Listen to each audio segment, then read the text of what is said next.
Showroom വിസിറ്റിന് ശേഷം അവരിവിടെ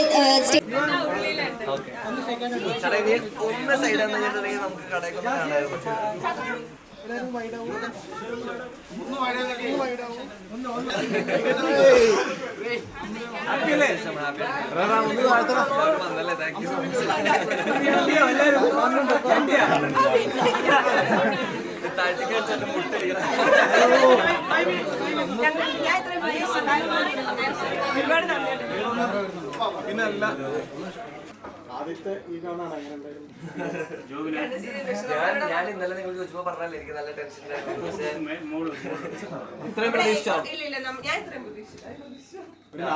നമ്മള് റിസപ്ഷൻ ഇത്രയും പ്രതീക്ഷിക്കണില്ല. പക്ഷെ താങ്ക് ഗോഡ് എല്ലാവരും നല്ല രീതിയിൽ വരുന്നത്. അതെ, അല്ല തിരക്ക് നമ്മൾ പ്രതീക്ഷിക്കുന്നതല്ലോ, തിരക്ക് ഉണ്ടാവുന്നതല്ലേ. ഓക്കെ, നമുക്ക് പുറത്തേക്ക് ഇറങ്ങാം.